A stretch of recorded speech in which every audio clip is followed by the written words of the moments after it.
کہ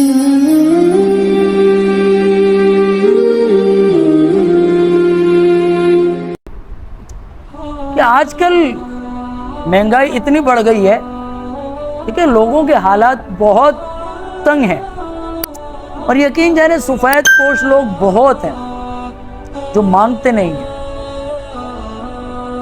اسی ہفتے میں میرے پاس آپ کے اسی مدرسے کے مختلف 3 بچوں کی کہانیاں سامنے آئی،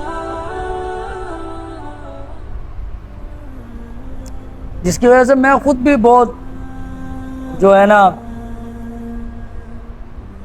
وہ ہوا کہ یار کیسے لوگ دنیا میں موجود ہیں اور ہم ان کے لیے کچھ کر ہی نہیں پا رہے۔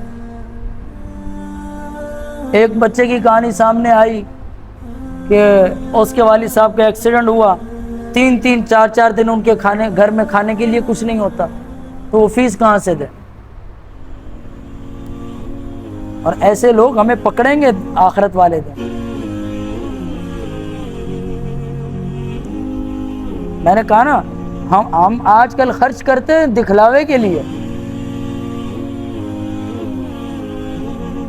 روڈ پہ کھڑے ہو جائیں گے، بھائی ٹھنڈے پانی پلا رہے ہیں، اب گرمیاں چل رہی ہیں نا، ٹھیک ہے وہ نیکی ہے، لیکن اللہ کے بندے ایسے لوگ تلاش کرو جو حالات کے مارے میں ہیں، نہیں مانگتے،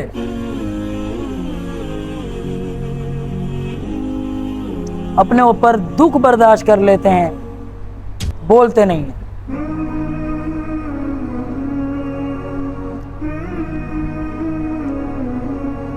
اسی طرح ایک بچے کے والد نے بتایا کہ میری عمر بہت ہو گئی ہے، بچے چھوٹے ہیں، مجھے کہیں جاب ملتی نہیں ہے، اس وقت میں جہاں جاب کر رہا ہوں مجھے 35,000 روپے میری سیلری ہے، اس میں گھر کا کرایہ بھی ہے، گھر کے اخراجات بھی ہیں، میں کیسے فیس ادا کروں؟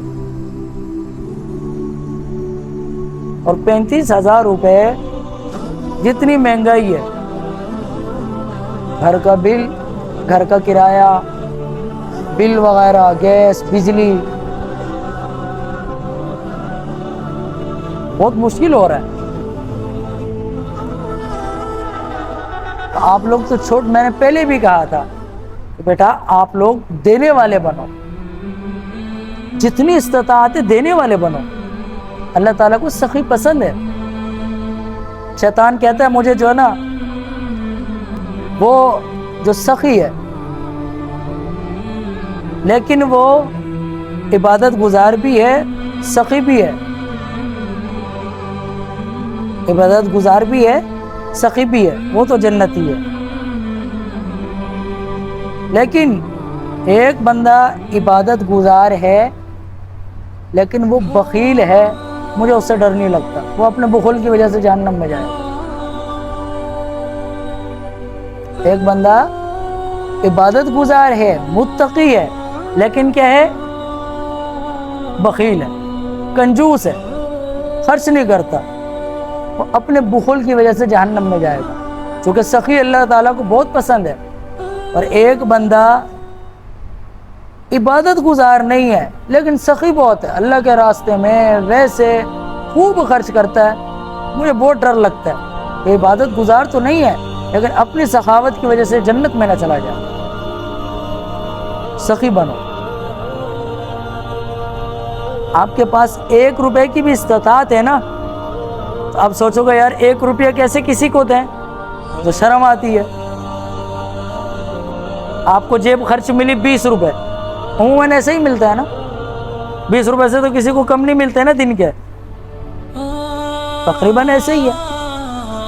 20 روپے میں سے آپ 17 روپے کی چیز کھائیں، 3 روپے صدقہ کر دیں، یا تو گلک بنائیں، گلک نہیں بنتے تو 3 روپے کا صدقہ کیسے کریں گے؟ 20 روپے کی چیز لے لو، 3 روپے کی چیز کسی کو کھلا دو، بھائی ادھر آ، تجھے میں چیز کھلاؤں، یہ لے، یہ کھا لے، تو میرا دوست ہے، اس کو پتہ بھی نہیں چلے گا، آپ کو ثواب مل گیا، وہ بھی خوش ہو گیا۔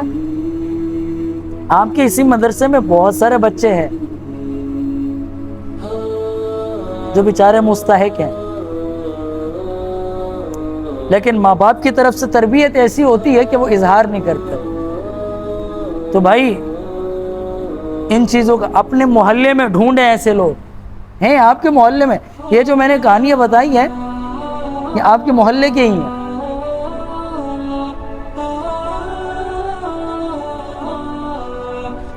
لیکن یہ نہیں ہے کہ ہمارے ماں باپ کو چاہیے وہ کریں, ہمیں چاہیے ہم کریں جتنی استطاعت ہے. میں کہتا ہوں 15 روپے آپ چیز کھائیں, 5 روپے آپ جمع کریں. ایسے بچے بھی ہیں الحمدللہ آپ کے مدرسے میں, ان کو ایک دن کے 500 روپے بھی ملتے ہیں. وہ تو اللہ کا لاکھ لاکھ شکر ادا کریں. میں کہتا ہوں آج کے دور میں جس کو 50 روپے بھی مل رہے ہیں نا ایک دن کے, وہ امیر بچہ ہے. ہاں, ایک دن کے 50 روپے والا امیر بچہ ہے. اب اس کو چاہیے 40 روپے کی چیز کھائے, 10 روپے صدقے کی نیت سے جمع کرے. اب صدقے کے لیے خود پیسے دینا ضروری نہیں ہوتا. اب آپ لوگ ٹیوشن پڑھتے ہیں نا, آپ لوگوں کو پتہ ہوتا ہے بعض بچے ہوتے ہیں جو بیچارے پینسل بھی نہیں خرید پاتے, ان کو ایک پینسل لے کے دے دی اور دل میں کیا نیت کیا, یہ اللہ کے راستے میں دے دیا, یہ اللہ کے یہاں 20 جمع ہو گئے. کوئی بچہ ہے آپ نے دیکھا یار وہ اس کے پاس پیسے نہیں ہیں, اب 2 دن سے اس کے پاس ریزر نہیں ہے, ریزر لے کے اس کا بچہ یہ تو رکھ لے. حضرت ابو ذر غفاری رضی اللہ تعالیٰ عنہ بہت بڑے صحابی تھے, بہت بڑے صحابی تھے.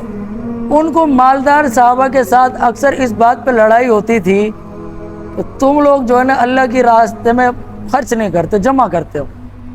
حالانکہ وہ کرتے تھے. حضرت عثمان رضی اللہ تعالیٰ عنہ نے دیکھا کہ یار یہ بہت سخت ہیں, اکثر تو میں چلتی رہتی ہے. ان کو ربوہ ایک مقام ہے جنگل کی طرف, وہاں بھیج دیا, بولے آپ وہاں جائیں, اپنی عبادت کریں اور اپنا آپ رہیں. تو ان کے پاس چند اونٹنیاں تھیں, وہ اپنی اونٹنیاں لے گئے. ایک خادم تھا غلام, کمزور سا بیچارہ,